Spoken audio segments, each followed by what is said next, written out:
If you're a homeschooling mom planning a trip to Greece and wondering which island will give your kids the best learning experience, here's what surprised me the most during my scouting trip.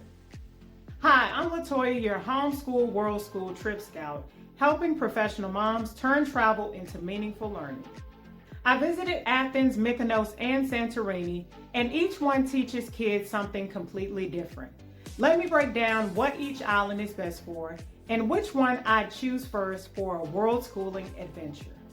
Number one is Athens, best for history, but Athens is a living textbook. The Acropolis, ancient streets, mythology everywhere. But it's not always the easiest city for young kids. It's crowded, busy, and feel rough in certain areas.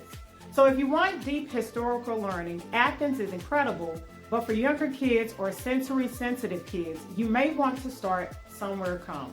Number two is Mykonos, best for natural learning plus calm. Mykonos surprised me in the best way. It's not just beaches and nightlife like people assume. There are calm, quiet, peaceful corners of Mykonos that are perfect for homeschool families, especially if you're looking for a low-stress first introduction to Greece. Mykonos is a color study all by itself. Your kids will immediately point out the bright whites, the deep blues, and the pops of color on the doors and windows. Kids notice color patterns without any prompting. You can turn it into a simple color scavenger hunt.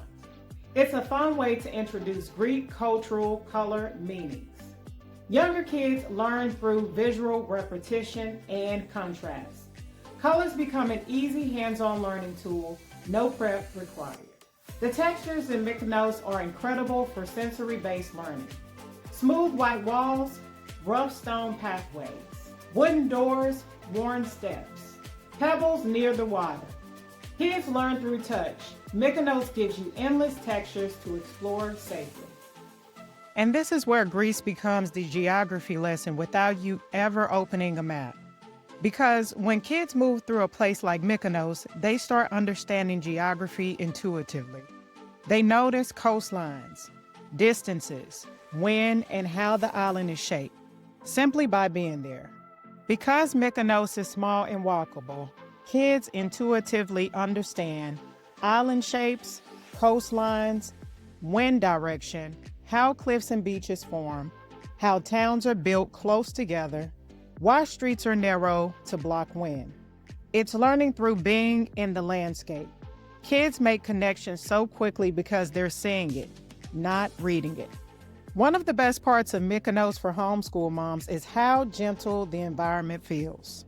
Waves and tide patterns, seagulls and island birds, pebbles, shells, sand textures. Noticing how wind shapes the island, plant life adapted to dry, windy conditions, comparing Mykonos nature to their home state.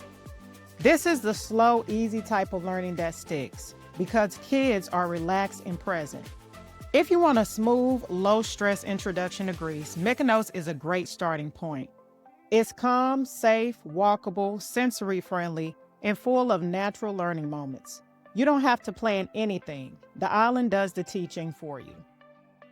If Mykonos feels like a good fit for your family, that's just one side of Greece. Next week, I'm breaking down Santorini and how it works beautifully for science-based learning and storytelling. Subscribe so you don't miss it.